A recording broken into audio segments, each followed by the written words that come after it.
Good morning mga sikistang bukid no at mga ka-hydroponics no at ka-bike fishing no. Bali ito na yung update sa first batch ng lettuce natin. Medyo malalaki na sila at na-separate na rin natin to hanggang 2 weeks nito makakapag-harvest na tayo no. Siniparate na natin to. Medyo nasa ang pagitan nito nila is nasa 7 feet mula sa center nila. 7 feet pero dun sa bago natin ang ginawa natin nasa 8 feet yun. Hopefully dito sa third batch natin kasi yung second batch natin is hindi po yung nag-success. Ito hopefully sa third batch natin mag-success to.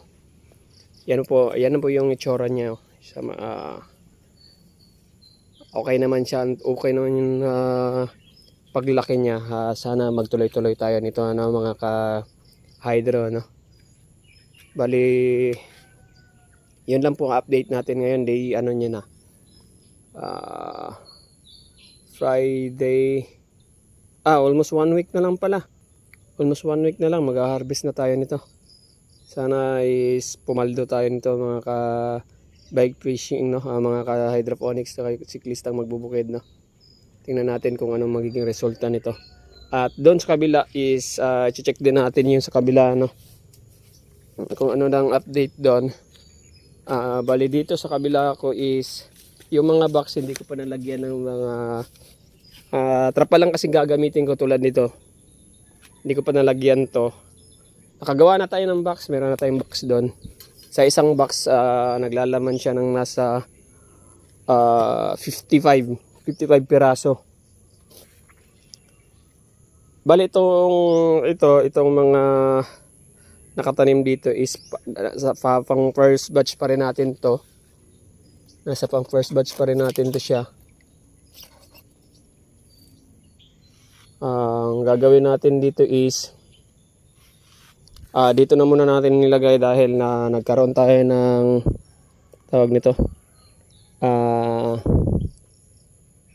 Napuno yung sa kabila natin, hindi natin anticipate yung paano ang cycle ng pagtatanim natin kaya medyo naparami tayo.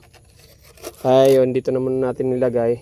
Then ito na yung magiging first batch natin dito sa Sikan Greenhouse no. Ngayong Sunday is maglilipat na tayo nito. Hopefully gumanda-ganda naman yung natin dito sa kabila. Second batch, tapos ito naman is para doon sa first batch, magiging pangatlong batch na tanim natin to. Bali first, second, kung tatanggalin na natin yun sa mga mali natin is first, second, tsaka third dun sa first greenhouse natin. Tapos sa second greenhouse naman natin is ito yung first batch, second batch. By Sunday magtatanim na natin ng pang third batch. Then dito natin yung lalagay yung para sa second greenhouse natin. Ito yung tinapos natin kahapon. Papatong lang natin itong box dito. Bali ganito lang kalalaki yung ginawa ko doon dito sa natin sa ating greenhouse, second greenhouse. Titingnan natin kung anong kalalabasan yan. Yun lang po, maraming salamat and good morning.